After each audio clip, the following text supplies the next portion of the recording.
their lives and their comfort for our freedom. And even at this time, as we continue to mourn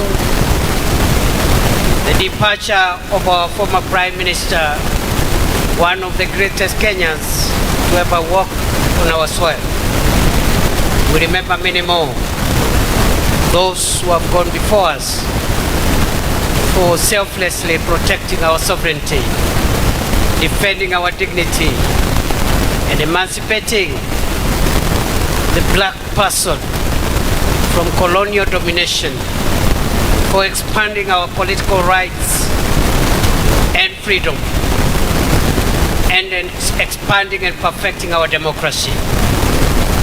What remains is now to strengthen the foundations of our country,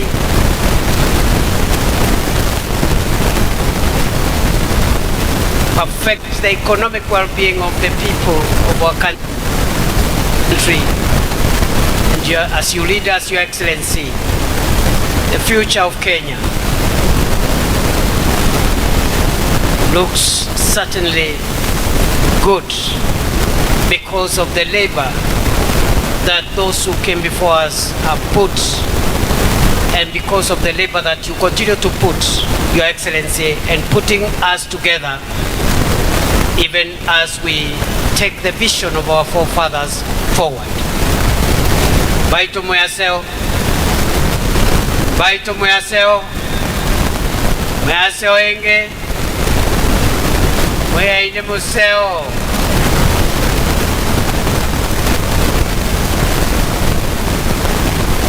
Namavida Ode,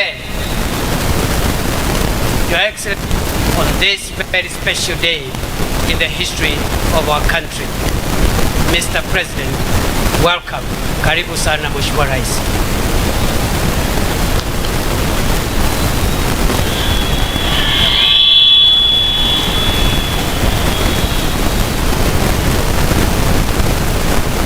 Asante sana. Ndugu wana wa Kitui, hamjambo? Kitui hoye! Baito muyaseo, muyaseo inge, muyaine museo, na mabinda onde, muyaiataiwe.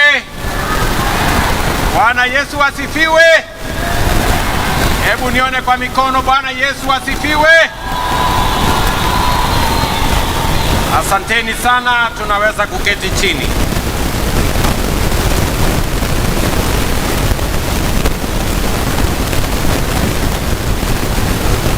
Your Excellency, Bassirou Diomaye Faye, President of Senegal,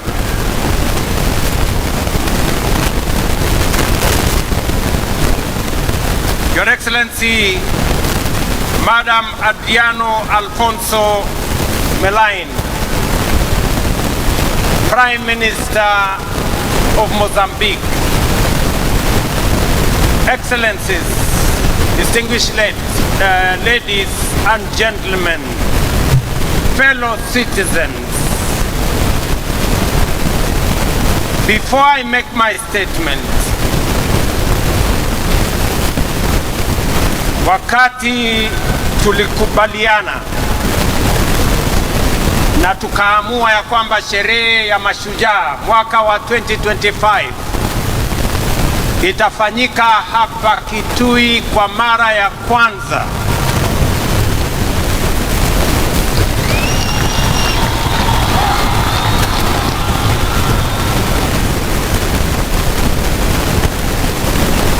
nchi ya Kenya ametutembelea, sio tu Kenya, lakini ametutembelea hapa Kitui siku ya leo.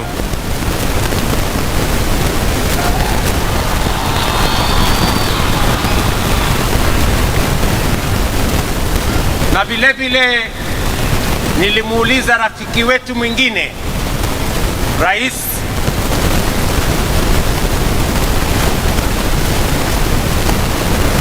wa Mozambique,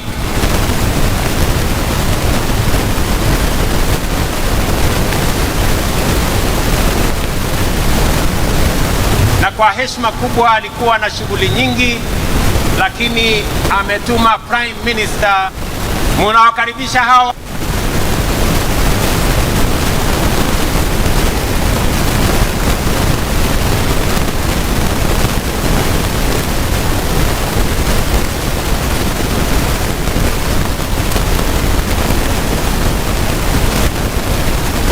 wageni wetu. Wapi nduru ya hawa wageni wetu jameni, watu wa Kitui? Kweli naona mmewakaribisha. Wacha nimualike na very special way my brother Vai, on behalf of the government and people of Kenya. We don't take it for granted that you have your busy schedule in this national celebration with the time to come all the way.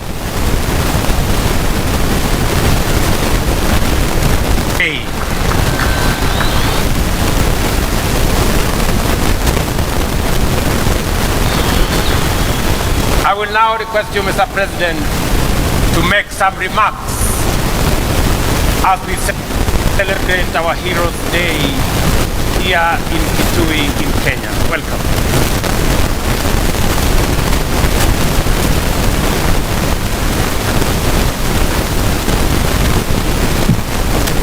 Thank you very much, President, my dear brother, all members of Judiciary, ladies and gentlemen, members of the Diplomatic Corps, the Honorable County Governor of Kitui, ladies and gentlemen, habari za asubuhi.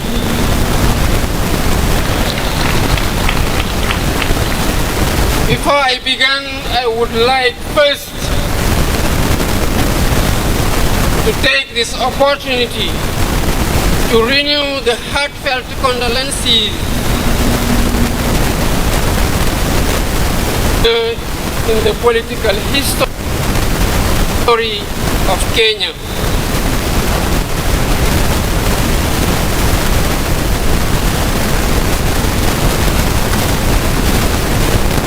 I pay tribute to the memory of the illustrious departed and express my deep compassion to President Ruto, to his family, and to all the attention we accorded to me and my delegation since our arrival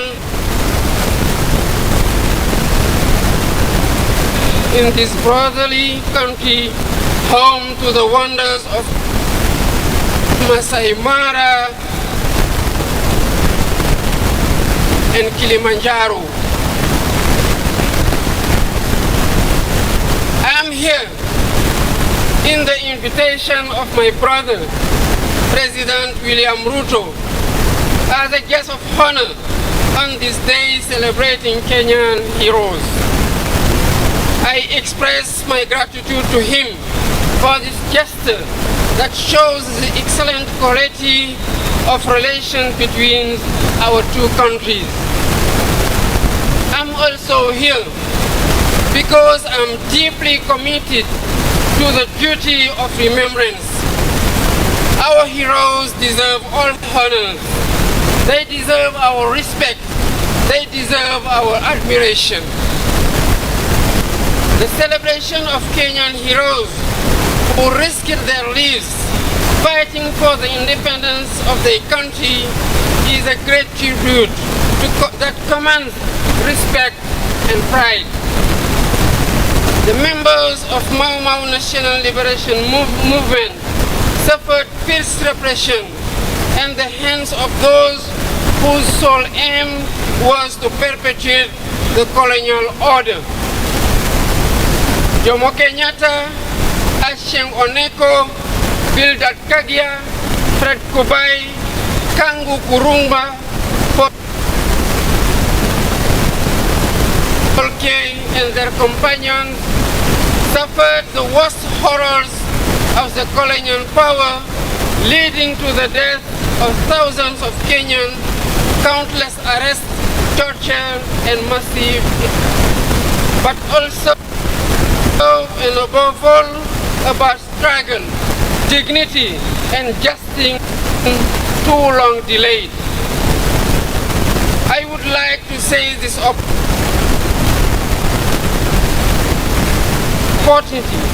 to pay tribute to these worst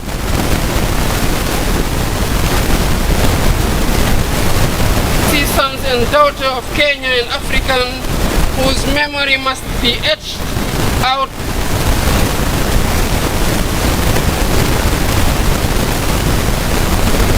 and sweet. They wrote a great page in the glorious history of liberation. Ladies and gentlemen, colonial repression was not an isolated case in Kenya. We suffered the same in Senegal, where anti-colonial in Africa.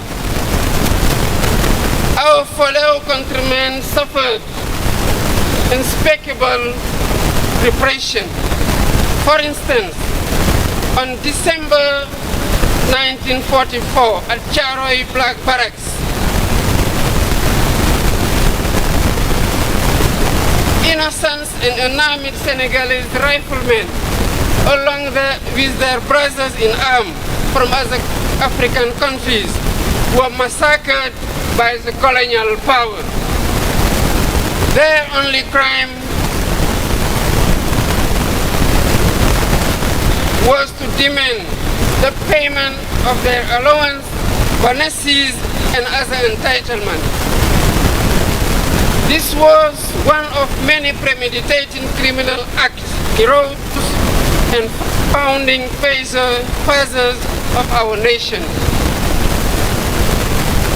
The full history must be recalled. These valiant sons and daughters of Africa must be celebrated because celebration is an educational tool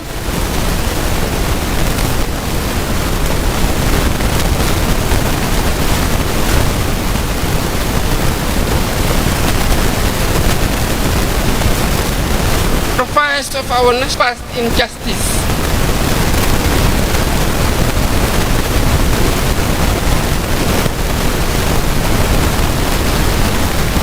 The first such initiative was to commemorate the 18th anniversary of the massacre of Senegalese riflemen last year.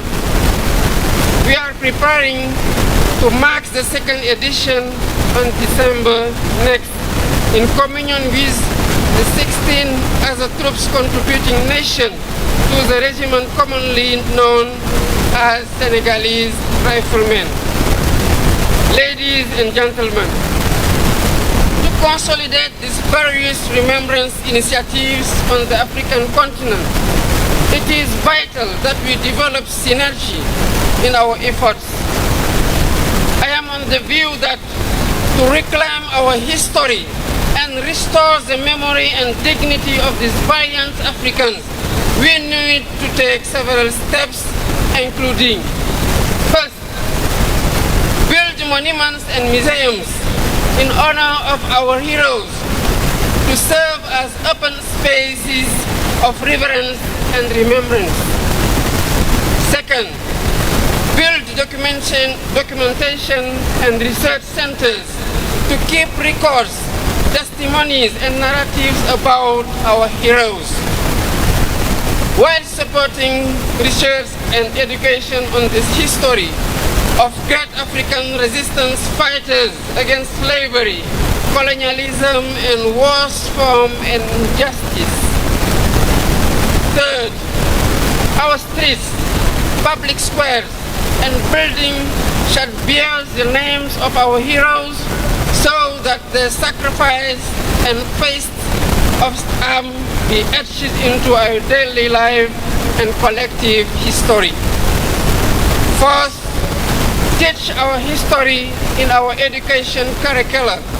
Thus, future generation will grow up with a thorough understanding of these episodes of our past. Fifth, in states throughout Africa, days dedicated to our heroes, like the one we are celebrating today. This is what will sustain the memory of our heroes, just as sustainable energy solution, the theme of this year's celebration, will help transform our lives. With the mastery of energy and sufficiency production capacity, Africa shall build the foundation of her development, the engine for her economic transformation, and foster technological and social innovation. Long live the memory of Kenyan heroes. Long live the memory of African heroes. I thank you for your kind attention.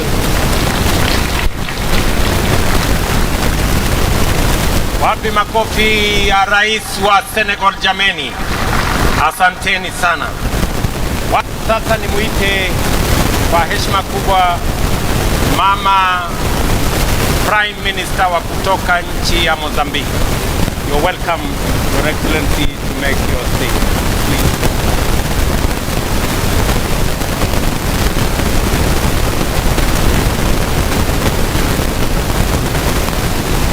Mchana.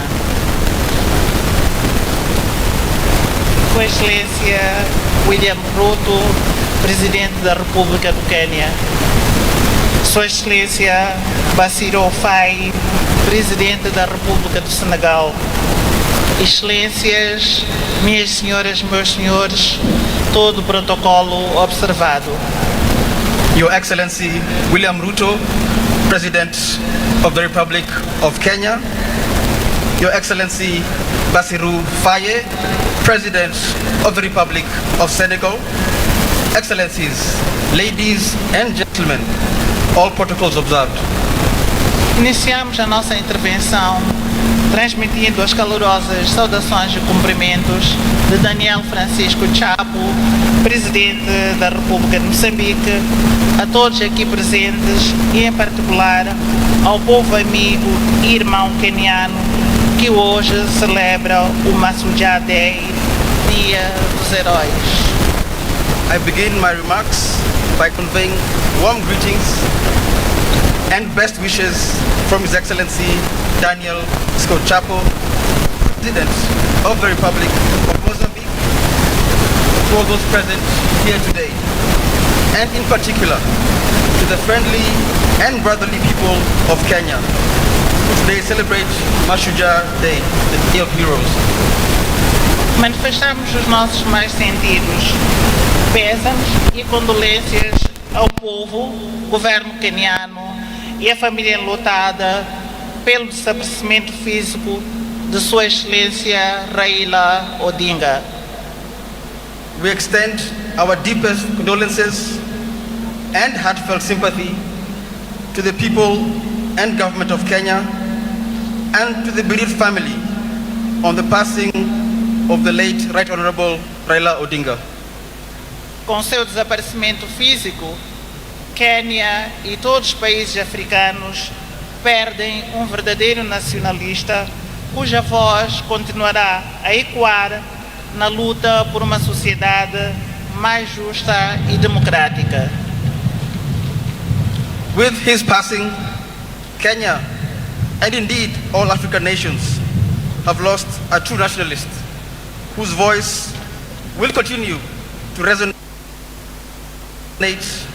in the struggle for a more just and democratic society. Excelências, as festividades e comemorações do Dia de Heróis que hoje aqui assinalamos, para além de ser um momento de recordações e homenagens, constitui um momento de introspeção e reflexão de uma nação sobre os feitos dos seus melhores filhos que lutaram, morreram e sacrificaram por uma causa tão nobre que é a de libertar construir, preservar e consolidar o seu país. Excellencies, the festivities and commemorations of this Mashujaa Day, which we mark here today, are not only a time of remembrance and tribute, but also a moment of introspection, reflection for a nation, and time to honor the deeds of its finest sons and daughters who fought, died, and sacrificed for the noble cause of liberation, nation building, preservation, and consolidation. Recordar os pais fundadores do país, Jomo Kenyatta e seus 5 companheiros, assim como outros heróis conhecidos e anônimos, é um ato de preservação da história coletiva do povo queniano. To remember the founding father of the nation, the late Mzee Jomo Kenyatta, and his compatriots and contemporaries, including the members of the Kapenguria Six, as well as other known and unknown heroes, is an act of preserving the collective history of the Kenyan people. Esta efeméride é também de reafirmação da sua visão, valores e determinação, desenvolvida, justa e inclusiva. This occasion is also one of reaffirmation of Kenya's vision, values, and determination, elements that continue to serve as the foundation and compass for building a Kenya that aspires to be ever more developed, just, and inclusive. Os seus ensinamentos, ideais e valores continuam vivos, não só no seio dos quenianos, como também dos povos africanos, constituindo ferramentas e referências fundamentais para que continuemos a construir e a consolidar as conquistas até aqui alcançadas. Their teachings, ideals, and values remain alive, not only among Kenyans, but also among the peoples of Africa, serving as essential tools and points of reference as we continue to build upon and consolidate the gains attained thus far. Na unidade reside a força, liberdade e dignidade que todos almejamos. In unity lies the strength, freedom, and dignity we all seek. Termino agradecendo pelo convite endereçado a Moçambique para participar nas celebrações desta efeméride tão importante para o povo queniano e agradecendo a hospitalidade que nos tem sido concedida desde a nossa chegada. In conclusion, allow us to express our sincere appreciation for the invitation extended to Mozambique to participate in the commemoration of this occasion, which is of great importance to the people of Kenya. Muito obrigada. Asante sana.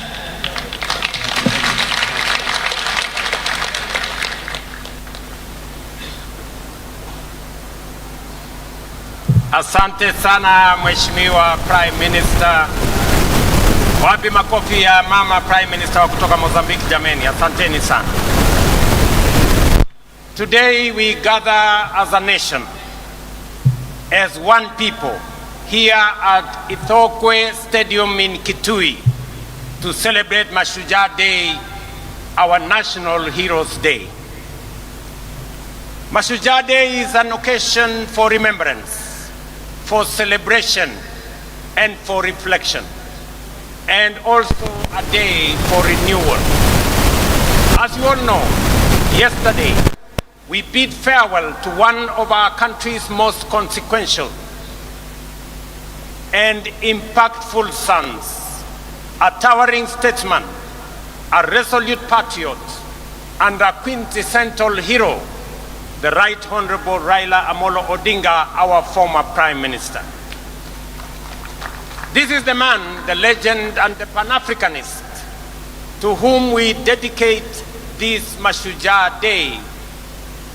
It is for this reason, fellow citizens, in his solemn memory, that I invite us all to now stand and observe a moment of silence in honor and celebration of his remarkable life and service to our great country, our continent, and to humanity.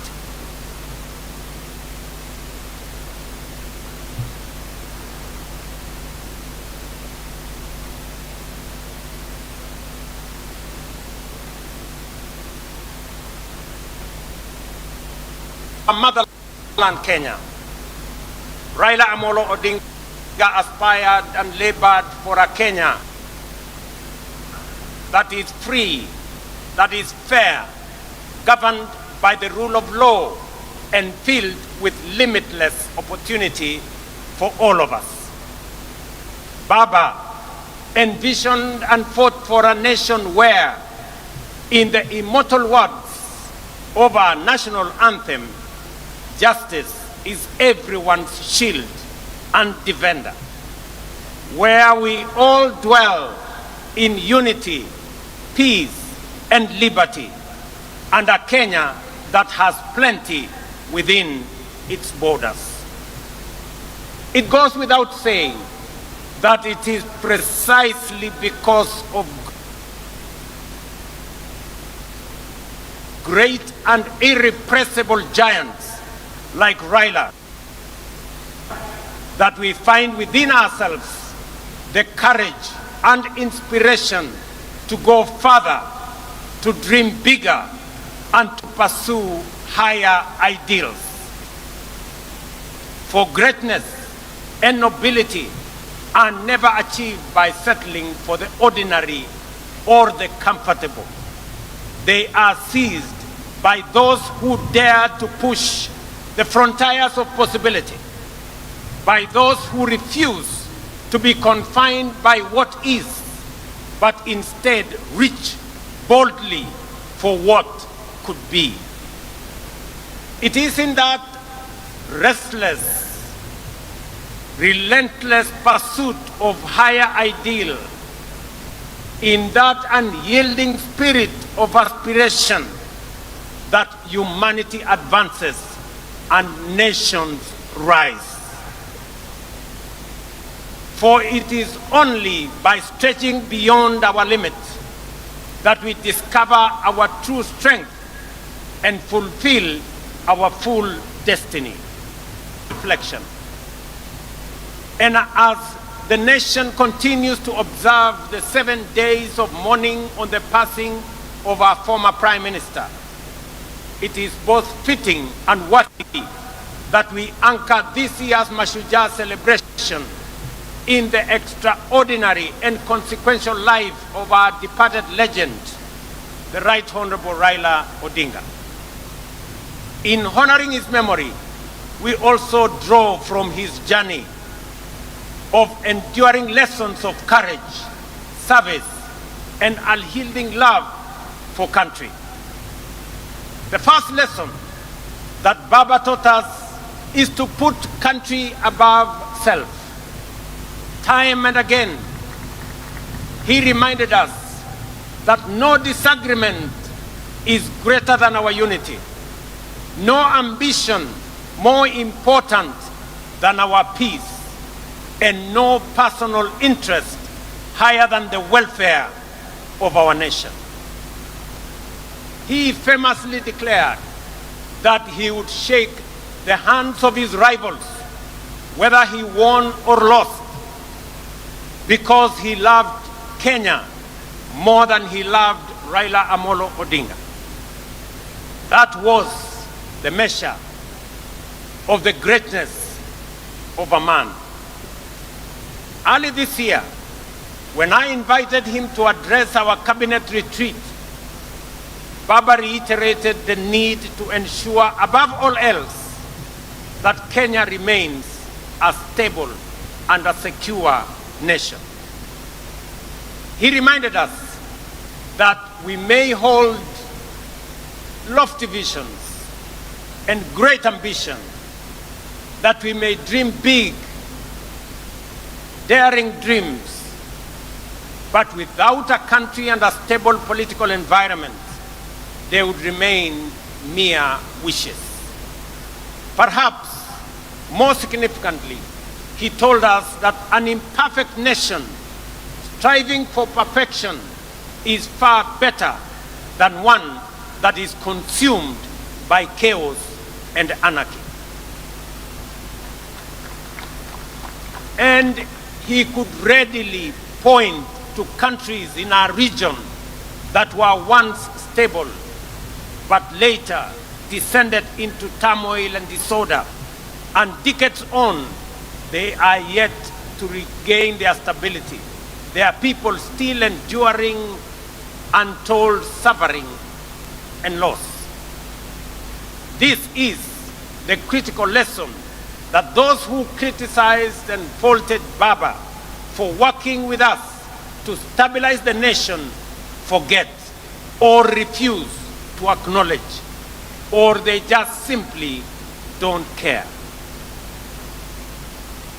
When some saw the opportunity to bring down their competitors, even if it meant bringing down the country, Baba chose the stability of Kenya.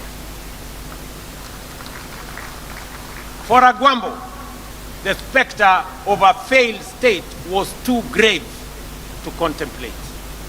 He understood that leadership is not about personal pride, but about preserving the republic. Not about victory in politics, but about preserving the stability of the nation we love, Kenya. Second, fellow citizens, Raila's love for Kenya was deep, steadfast, and unconditional. He once told us that if he were to die and God asked him where he would wish to be born again, he would say without hesitation, "Take me back to Kenya." Such was the depth of his devotion to our beloved nation. He knew that Kenya, like all nations, was not perfect, that nation building was work in progress, that it is only renewed with every generation. He understood that we are an imperfect people, always striving towards a more perfect union. Yet even in our flaws, he saw magic and beauty. In our struggles, he discerned promise, and in our contradictions, he could pick out hope and unity. To Raila, there was no place on earth more worthy of devotion, no people more deserving of faith, and no dream more noble than the Kenyan dream. Thirdly, Baba's life was an example of always choosing and closing ranks. Baba was the first to come to the table, to help steady the ship of state, leading to the formation of the broad-based government that has since stabilized our economy and our nation. That is what heroes do. When the stakes are high, they rise above partisanship and put the country first. Even during the last election campaigns, when fate placed us once again on opposite sides of the political divide, Baba spoke words that will echo through generations. He said, and I quote, "I have been to the mountaintop. I have seen the glory land. I may not get there with you, but together we will get there." End of quote. In those words lay the essence of his leadership, selfless, visionary, and anchored in faith that Kenya's destiny transcends any individual. He reminded us that collaboration, even with rivals, is not an act of political convenience, but a sacred pact with posterity. For Baba, it was never about him becoming president. It was about Kenya having a good president, and Kenya moving from a third world status to a first world status in a short time as possible, so that we as a people and as a nation can realize our true potential. The glory land that he saw at the mountaintop is the better, the greater, and the more perfect union for which we must now, on this Mashujaa Day, dedicate ourselves anew. Fourth, our former Prime Minister was a foremost preacher of national unity. He tirelessly reminded leaders and citizens alike that our overarching identity is not defined by tribe, region, or creed, but by the sacred bond of being Kenyan. He often urged us to think Kenya first, to let the idea of one nation under one flag rise above all else, and he lived by that creed. When in 2002, he stood before the nation and declared Kibaki Tosha, it was not because he was unaware of where President Kibaki came from. It was because he saw beyond geography and ethnicity. He saw Kenya as one united nation under God. Fellow countrymen and women, it would therefore be a desecration of his legacy if we were to allow ourselves to be divided by sectarian interests, by the peddlers of hate, or by the see nothing good about Kenya battalion. The fifth lesson from Baba's life is one of unshakable faith in the future. He was a die-in-the-wool eternal optimist. Through every trial, setback, and triumph, the Right Honorable Raila believed that Kenya's best days were still ahead. He endured prison, persecution, and political defeat, yet never surrendered to bitterness or gave in to hopelessness. His optimism wasn't anchored on naivety. It was courage in motion. His life was a constant reminder that no setback is final, no dream too distant, and no obstacle insurmountable for a people determined and are united by purpose. At this juncture, fellow patriots, allow me to share reflections on the future of our great country, drawn from my intimate and wide-ranging conversations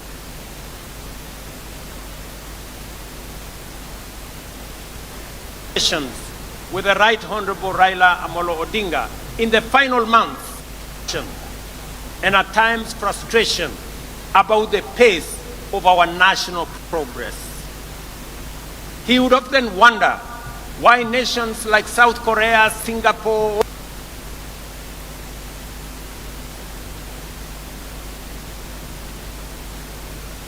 or Malaysia, which were once at par with Kenya just a few decades ago, had leapt forward to first world status while we still grapple with the basics. In those moments of honesty and deep introspection, we came to a shared conclusion that the true driver of national development is leadership. And I repeat, is leadership. Not leadership focused on the next election, but leadership that aspires to impact the next generation. Leadership that dares to dream beyond its time and even its capacity. Leadership that is bold, visionary, and relentless in pursuit of the common good of our nation. And we agreed that if Kenya is to attain first world status within our lifetime, as it must, we should set for ourselves daring, audacious goals and pursue them with unwavering focus. It is in this very conviction, ladies and gentlemen, that has guided my engagements with leaders and stakeholders from across the political divide. I have consulted, and they are here. I have consulted with many governors and grassroots leaders from every corner of the nation. And I will continue to engage because Kenya's progress must never be a partisan pursuit.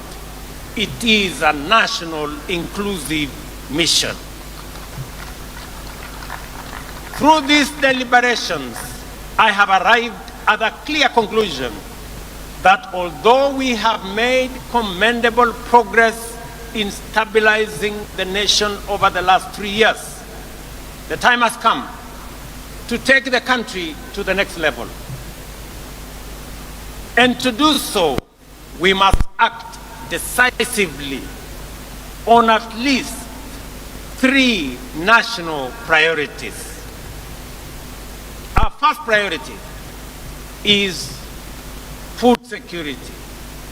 We cannot speak of prosperity while spending over 500 billion shillings every year importing food into Kenya, including maize, importing wheat, rice, sugar, edible oil, among many. This is not just an economic burden to us, it is a threat to our sovereignty. A nation that cannot feed itself, ladies and gentlemen, is not a nation. And the modernization of our agriculture, rain-fed farming can no longer sustain our growing population or our aspirations. That is why we have now set an ambitious target to build at least 50 mega dams across Kenya and to bring at least 2 million acres under irrigation. Let me emphasize that this is not a far-fetched dream. It is a necessity that must be realized within the next decade.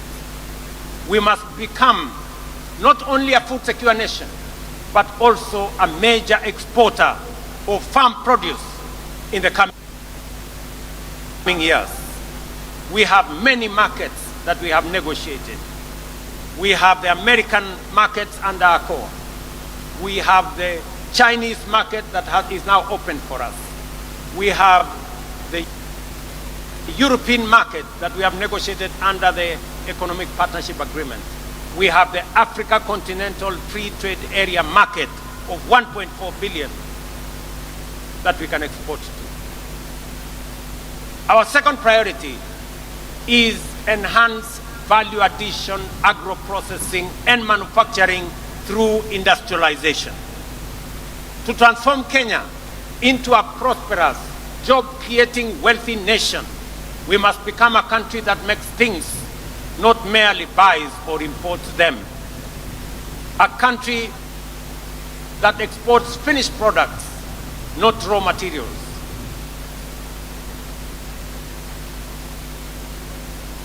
A country where industries absorb labor, spur innovation. We are establishing special economic zones in different parts of Kenya, in Rea Vipingo, in Dongo Kundu, in Naivasha, in Sagana, in Thika, in Nakuru, in Eldoret, in Busia, in Kisumu, and many other special economic zone areas that we are finding land. These zones will host textile, agro-processing, assembly, and light manufacturing industries, creating tens of thousands of jobs. At the county level, as was mentioned by the governor of Kitui here, we are rolling out county aggregation and industrial parks in all 47 counties. These parks will link farmers to processors, entrepreneurs to markets, and small entrepreneurs to national and regional value chains. We are unwavering in our vision that everything Kenya produces must be processed in Kenya. Tea must leave Kenya not as raw leaves, but as packaged excellent tea. Coffee, not as cherries, but as a premium blend for international markets. Cotton, not as lint, but as fabric and fashion. Hides, not as raw skin, but as leather shoes and bags branded, made in Kenya. But we cannot industrialize, ladies and gentlemen, without reliable, affordable, and sustainable energy. That is why we have set our sights on expanding Kenya's energy generation capacity from the current 2,300 megawatts to at least 10,000 megawatts within the next decade.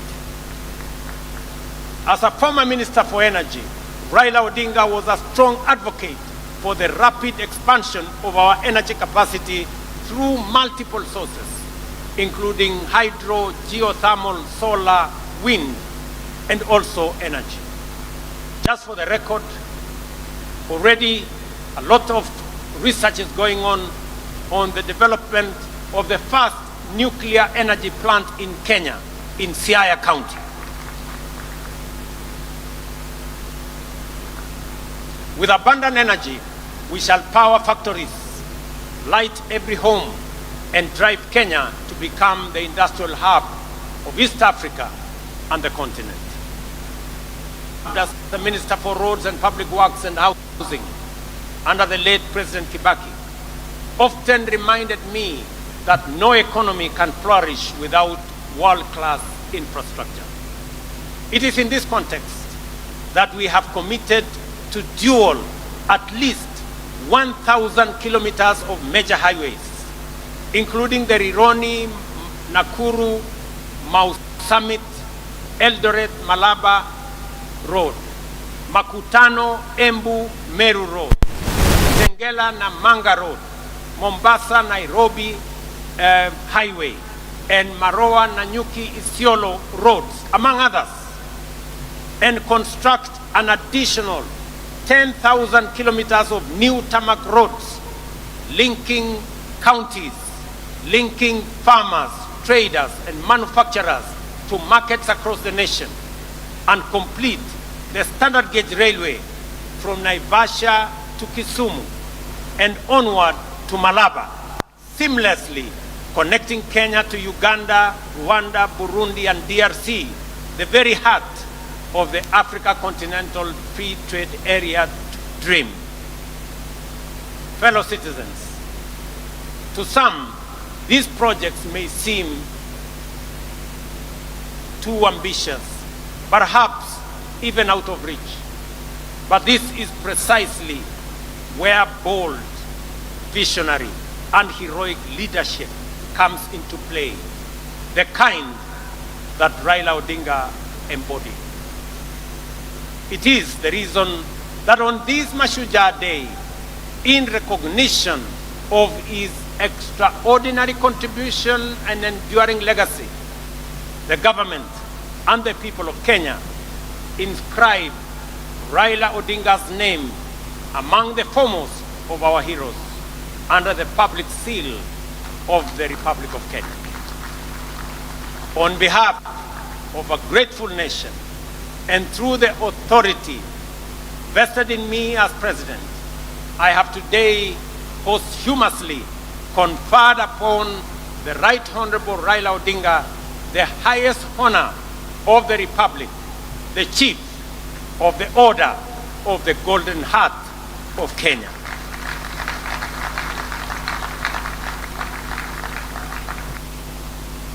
Fellow citizens, I recall that when I spoke during Raila Odinga's state funeral, I wondered, where will another Raila come from? The truth is, there will forever be only one Raila Amolo Odinga, a single spirit, a towering patriot, and a hero for ages. But if we, the people he so deeply loved and served, choose to live by the lessons he taught us, to love Kenya more than we love ourselves, to put unity above division, to aspire for greater, and to serve with courage and conviction, then we can become a great nation of 50 million heroes. And in doing so, Kenya will rise from the heights once thought unimaginable within our generation. That, fellow patriots, is our noble challenge on this Mashujaa Day. Kabla sijamaliza hotuba yangu, ndugu wananchi wa Kitui na Kenya, kwanza mimi nataka niwashukuru sana wananchi wa Kitui kwa sababu mmekuja kwa wingi sana. Tuko na halaiki ya watu wengi sana hapa Kitui leo, na mmekuja hapa kuunganisha na kuungana na ndugu zenu wananchi wa taifa letu la Kenya. Leo Kenya mzima inajulikana, sherehe ya Mashujaa inafanyika katika mji wa Kitui. Wana Kitui, watu wa Kitui, asanteni sana kwa kuwa wenyeji na kwa kutusaidia in hosting this great day as we celebrate Kenyan heroes. Kutoka kwangu na serikali nzima la taifa la Kenya, na waambia watu wa Kitui, asanteni sana. Nyinyi pia kwa kufanya tendo hili la kuunganisha Kenya, nyinyi pia watu wa Kitui, na wapigia salute kama mashujaa wa taifa letu la Kenya. Nyinyi mnajua nilikuwa na mpango ya kutembea hapa Kitui kwa shughuli ya mambo ya maendeleo ya taifa letu, hasa mambo ya maendeleo ya Kitui County. Ilikuwa nije hapa Wednesday na nikuwe hapa tena Ijumaa, na nikuwe tena hapa kesho na kesho kutwa. Nilikuwa nimepanga safari ya siku 5 hapa Kitui na pia katika sehemu zingine za Ukambani, lakini kwa sababu ya msiba tuliopata, hiyo ziara yangu sasa nitaipeleka mbele kidogo. Wiki 2 zijazo mimi nitakuwa hapa.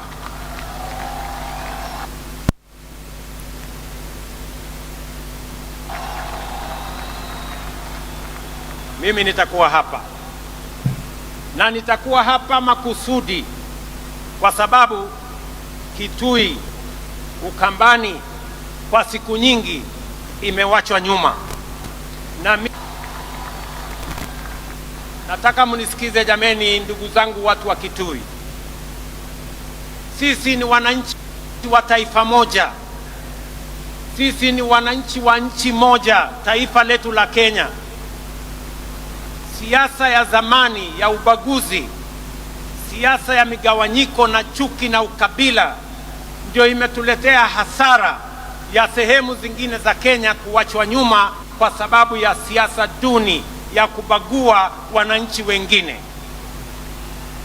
Ndio mimi nimesema kwa vyovyote hii Ukambani haitawachwa nyuma tena.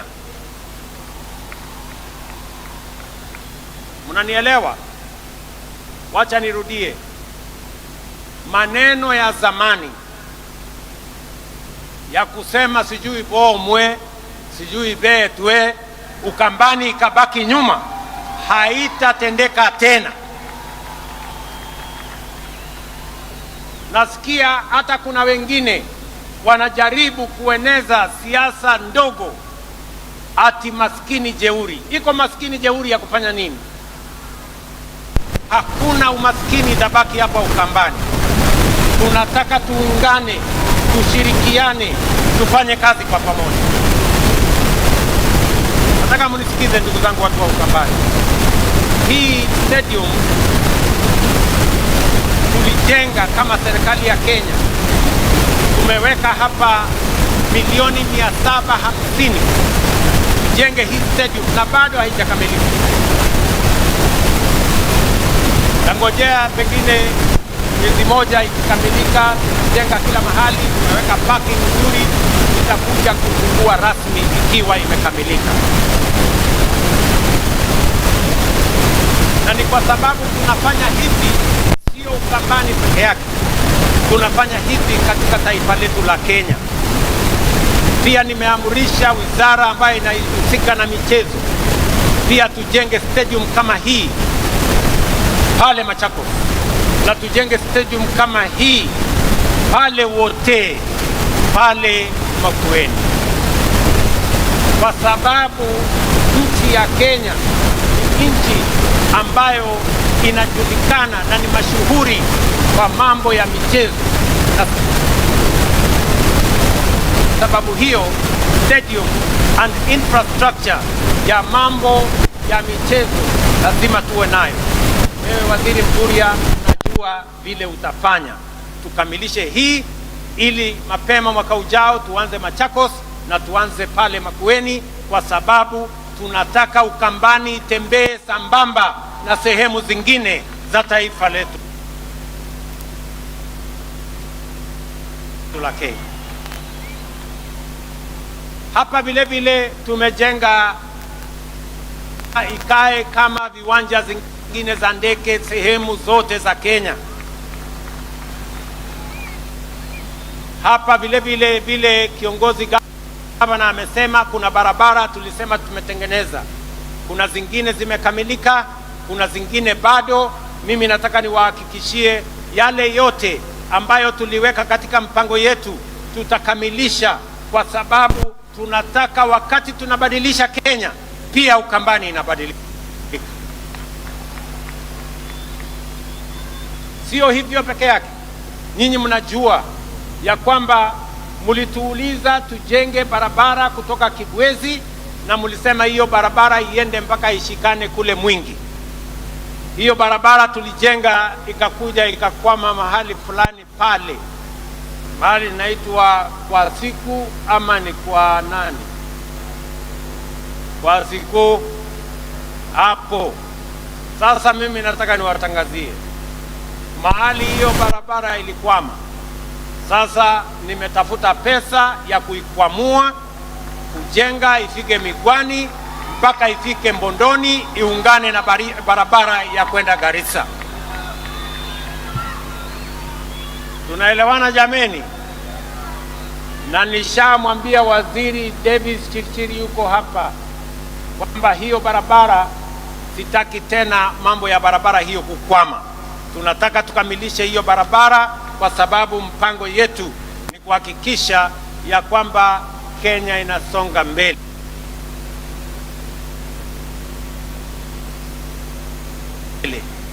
Nyinyi mnajua hizo barabara na miradi mingine nyingi zilikwama kwa muda mrefu, kwa sababu tulikuwa na matatizo na uchumi wa taifa letu la Kenya. Na niliwauliza kwa unyenyekevu, munipatie nafasi kidogo ninyoroshe mambo ya uchumi. Sasa mambo ya maendeleo ya taifa letu mbele.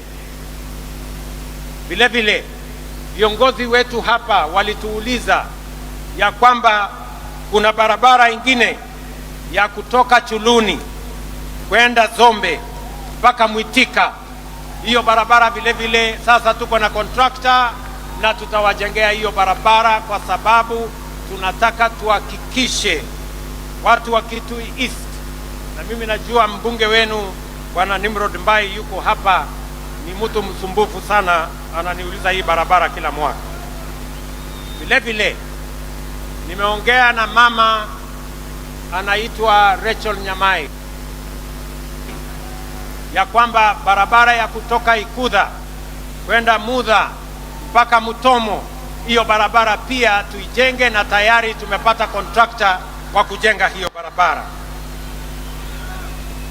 Vile vile mnajua kuna barabara ilikwama kule Mwingi, ile barabara ya kutoka Kamuongo kwenda Kandwiwa. Hiyo barabara vile vile sasa tuko na pesa ya kukamilisha section ambayo ilikuwa imekwama pale. Vile vile nyinyi mnajua tumepoteza watu wengi, vile governor alivyosema pale Enziu Bridge. Hiyo daraja imekuwa daraja ya maafa. Mimi nataka niwaeleze sasa watu wa Ukambani, waziri yuko hapa, nimempatia maagizo na nimesema kabla ya Februari mvua ianze mwaka ujao, hiyo daraja iwe imekamilika, ndio tusiwe tena na maafa katika hiyo barabara. Tumeelewana watu wa Ukambani na Kitui? Vile vile nataka mnisikize kwa makini. Hapa Kitui pia tuko na mpango mkubwa ya kusambaza stima. Nilikuwa nije hapa hiyo siku kwa sababu ya haraka. Sababu hiyo bilioni 2.2 kuunganisha manyumba ya wananchi hapa Kitui 16,500 mpya between now and February next year. Hizo manyumba 16,000 tutakuwa tumeziunganisha stima, na baadaye tutakubaliana, baada ya hiyo awamu tutapanga tena vile tutahakikisha kwamba stima inafika kwa manyumba zenu na tunaondoa giza, ndio shetani ashindwe. Mimi vile vile nataka niwaeleze ya kwamba hapa Kitui kupitia program yetu ya affordable housing markets pamoja na hostels tumewapatia budget ya shilingi bilioni 15 ya Kitui. Tayari tuko na projects ya shilingi bilioni 7. Tuko na soko, mmesikia governor akisema soko kubwa ya Kitui Town. Hiyo soko kubwa ya Kitui Town sasa tutaichukua kutoka county, tutaimaliza na tutaikamilisha. Vile vile soko ya Mwingi Town. Pia pale Mwingi Town tunataka kujenga soko kubwa kwa sababu mji wa Mwingi ni mji mkubwa. Vile vile kuna soko ya mahali inaitwa Kalundu. Ni mnajua mahali Kalundu iko. Na soko pale Kabati pia tunataka kujenga soko kubwa. Na vile vile Mutomo tujenge soko kubwa. Alafu tuko na soko zingine 10 katika sehemu mbalimbali. Soko yote tunajenga hapa Kitui ni soko 14 mpya ambayo itasaidia wakulima wetu waweze kupata mahali ya kupeleka mazao yao isiharibike. Tuwe na storage, tuwe na cold room, tuwe na mahali ya kuuza, mahali kuna heshima, mahali kuna maji, mahali kuna stima, na mahali wale wote wanaofanya hiyo biashara wanaweza kuendesha biashara hiyo bila ya matatizo yeyote. Vile vile sasa tumepatiana kandarasi ya hostels ya vijana katika TVET zetu, universities hapa Kitui. Wanafunzi 5,600 watafaidika kutoka hostels ambazo tumetangaza kandarasi na tutajenga in the next 1 year ziwe zimekuwa complete. Mimi naelewa vile vile kwamba hapa Kitui tuko na shida ya mambo ya maji. Kweli si kweli? Mnajua tuko na damu kubwa hapa Thwake, na hiyo damu imejengwa muda mrefu. Mimi sasa nataka niwatangazia kwamba tumepata pesa bilioni 9 ya kukamilisha hiyo damu ya Thwake. By April, May next year, that dam will be complete, na itasaidia watu wa Kitui, watu wa Makueni na watu wa Machakos. Tutaweza kupata maji ya manyumbani na maji ya irrigation. Na ili kuondoa chafu, nyinyi mnajua hiyo mto ambaye inatoka Nairobi ndio inaleta maji mpaka hapa Kitui. Pia kule Nairobi ndio tusiwaletee maji machafu. Kule Nairobi tuko na mpango kubwa ya kusafisha Nairobi River ambayo inaendelea saa hizi. Tuko na vijana karibu 40,000 wanashughulika na kusafisha Nairobi River ili maji itakayotoka kule iingie hapa Kitui, iende Thwake, isiwe ni maji machafu. Tuhakikisha kwamba mnapata maji masafi ndio tuweze kutumia manyumbani na vile vile tuweze kutumia kwa mambo ya kilimo.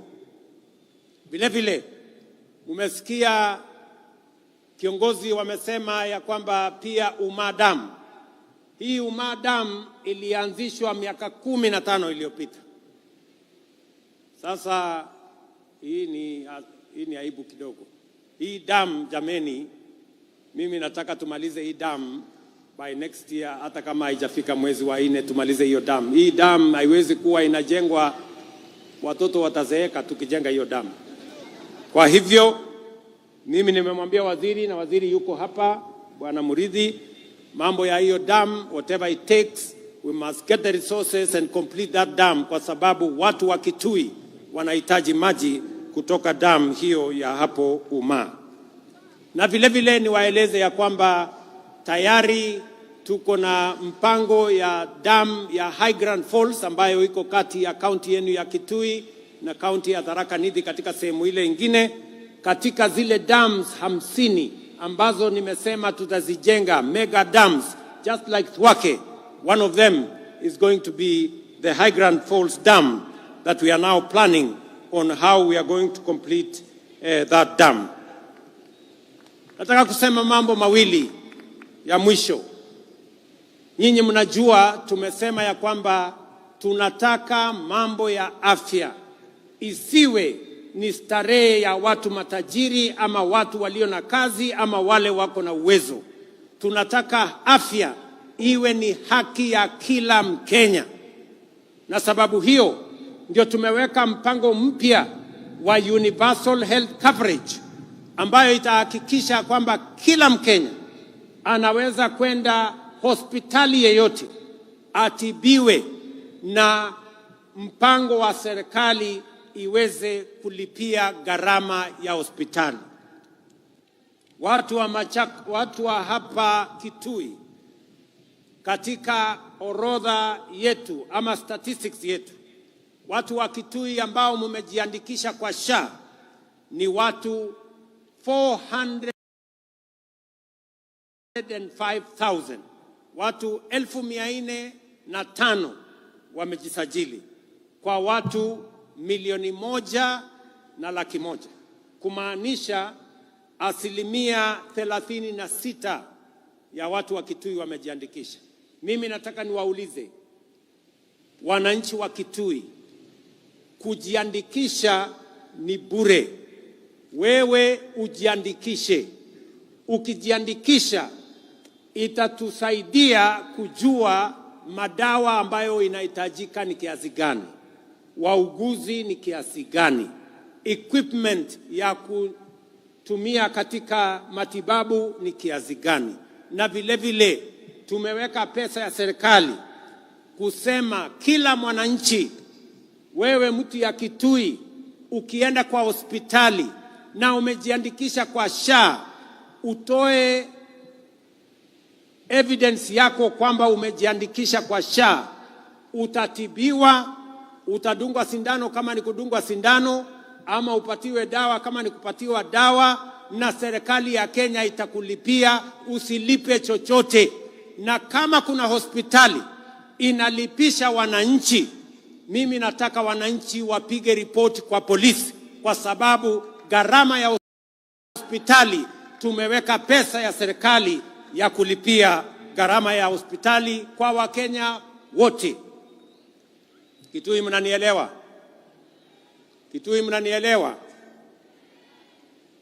Mimi vile vile nataka nitangaze nikiwa hapa Kitui leo kwamba katika mpango wetu wa kupanga ajira na usaidizi wa vijana wa Kenya, tukishirikiana na benki ya kimataifa ama World Bank, tuko na pesa shilingi bilioni 20 ya vijana wa taifa letu la Kenya. Na katika hiyo mpango tunataka vijana 800,000 ili tuwajumuishe katika mipango tofauti tofauti. Tumewaambia vijana wa Kenya wajiandikishe pale katika mtandao *254#. Hapo ujiandikishe, utakuta mahali imeandikwa hapo nyota, uingie hapo ndani ujiandikishe. Number 1, kama wewe ni kijana, haujaenda shule, hauna kosi yeyote umefanya, tunatafuta vijana 90,000 ya kuwapeleka katika courses tofauti tofauti kwa gharama ya serikali ya Kenya. Hautalipa chochote, lakini tutakupeleka college na utapata vile unaweza kujisimamia ukiwa sasa umepata course ama umepata ufundi wa aina tofauti tofauti. Ya pili, tunatafuta pia vijana wale ambao mnafanya kazi, mko na skill, wewe ni fundi lakini hauna makaratasi ya kutambua ya kwamba wewe ni fundi. Pia tuko na mpango ambaye inaitwa recognition of prior learning, ili wewe ambaye uko na ujuzi, uko na ufundi tayari, uko na skill tayari, tukusaidie, tukufanyie recognition of prior learning ili ukuwe na certificate. Wakati unaenda mahali unaenda kutafuta kazi, sasa utakuwa na stakabadhi ya kujua ya kwamba wewe ni fundi wa aina hii ama aina nyingine. Ya tatu, pia tunatafuta vijana wenye biashara ndogo ndogo. Kama wewe ni kijana wa miaka 19 ama kati ya miaka 19 na 29, tunatafuta vijana 100,000 tutakaowapatia kila mmoja wao 50,000 kuendesha biashara zao. Vijana mko, munisikize vizuri. Ijumaa, Friday 24th, hii inakuja. Leo ni Monday, unahesabu Tuesday, Wednesday, Thursday, Friday. Katika kila constituency tunafanya verification ya vijana ambao wako na biashara, ili tuwasaidie na pesa muweze kuinua biashara zenu, ili mchangie katika kuzalisha uchumi wa Kenya. Ndio sote tuungane tufukuze umaskini katika taifa letu la Kenya. So on Friday there will be verification in every constituency in Kenya. The 290 constituencies, there will be verification of the young people who will then benefit from resources that will help them grow their businesses. And I am asking that in this verification, we are looking for 100,000 young people so that we can give each one of them 50,000 shillings for them to enhance their businesses wherever they will be. And I want to ask all leaders viongozi wetu, magavana, wabunge, MCAs, tusaidiane ili vijana ambao wanafaa kupatiwa hizi pesa tuwatambulishe, ndio tuinue hali ya uchumi ya vijana wetu, wakati tunazidi na kupanga vile vijana wetu wote watajumuika aidha kwa biashara ama kwa kazi, ndio tuweze kusukuma taifa letu la Kenya mbele. Mwisho, na mimi nataka niseme tutaanza disbursement ya hiyo pesa tarehe 4 mwezi ujao. In another 2 weeks we will now start the disbursement of the money to the youth that will have been identified beginning 4th of next month, 4th of November, in the coming 2 weeks, so that we can run that program and see how many young people can benefit from that program. Hapa Ukambani, mimi najua kilimo yenu kubwa ni mambo ya pulses, cowpeas na ile peas zingine zote pamoja na ndengu, na vile vile matunda, oranges pamoja na mangoes. Na nishaongea na viongozi wa sehemu hii, gavana wenu Malombe nishaongea na yeye, anajua elevated and become part of our bottom-up economic transformation plan to make sure that every part of Kenya, kama tunasaidia wengine kwa mambo ya kahawa na chai na sukari na mahindi na ngano, hapa Ukambani vile vile tunaweza kuwainua kwa yale mimea ambayo yanazalishwa katika sehemu hii.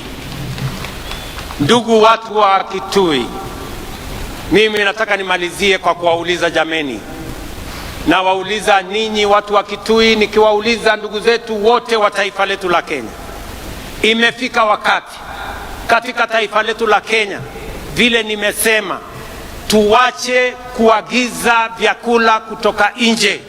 Inawezekana tuzalishe chakula ya kutosha Kenya. Tunatumia zaidi ya bilioni 500 kila mwaka kuagiza chakula kutoka nje, na ndio nimesema ili tuweze kuhakikisha kwamba tunazalisha chakula ya kutosha, ili tuweze kuwa na products ambazo tutatumia katika masoko ile ambayo tumepata, ni lazima sasa tuwe na pesa ya kutengeneza dams ama mabwawa ya maji 50, yale yanaitwa mega dams, ndio tuweze kuzalisha chakula kutokana na kunyunyiza maji mashamba yetu, because all indications are that we are slowly exhausting land that we can generate food from rain-fed agriculture. That is why we need to build 50 mega dams, even if it will cost us between 900 billion and 1 trillion shillings. That money we can raise here in Kenya. We need to generate more energy. We cannot industrialize. We cannot be a manufacturing country if we have only 2,300 megawatts of energy.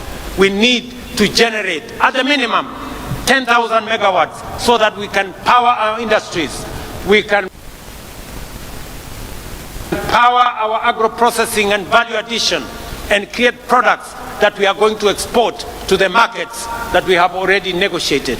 And thirdly, we must build infrastructure.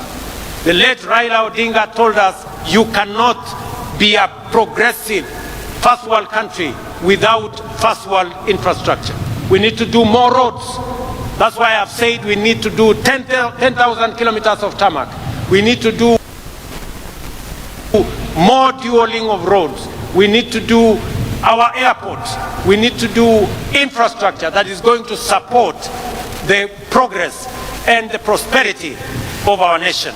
I want to ask us, I am asking leaders here in Ukambani, I am asking leaders, members of parliament from across Kenya, governors from across Kenya, I am asking political leaders from across Kenya that we hem in together, we rally together and lift this nation.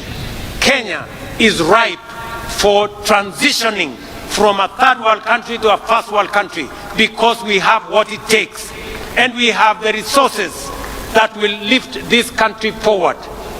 We will be moving to Parliament for us to set up the National Infrastructure Fund, a fund that is going to be funded from our taxes, from proceeds, from privatization, and from other development partners, so that we have a dedicated fund that is going to drive our energy generation, the construction of the dams, the construction of infrastructure, the same way other countries have done. And together with that, we are also going to set up a fund that is going to look after our future. We are going to set up a fund we can lift this country to the next level. I want to ask all our political leaders, there is time for everything. Jomo Kenyatta told us, as we celebrate the heroes of today, we must be architects of the future. And together we can design a better future for our nation. Ndugu watu wa Kitui, sijui kama tumekubaliana tutatembea pamoja ama mnasemaje Kitui? Kitui tuko pamoja? Kitui hoye! Kitui hoye! Mnasema tutembee pamoja? Mnasema tuungane kama Wakenya pamoja? Tuache ukabila, tuache chuki, tuache migawanyiko, tuungane. Wangapi wanasema tuungane jameni, watu wa Ukambani na watu wa Kitui? Asanteni sana, ninawapenda sana, nawatakia baraka ya Mungu. Thank you very much and God bless you. Mheshimiwa Rais, mabibi na mabwana, kwa heshima naomba sote tusimame kwa wimbo wa taifa na wimbo wa Jumuiya ya Afrika Mashariki tukiongozwa na bendi ya majeshi. Bendi tafadhali.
Asanteni. Kwa heshima tunaweza kuketi. Tuketi tafadhali wananchi.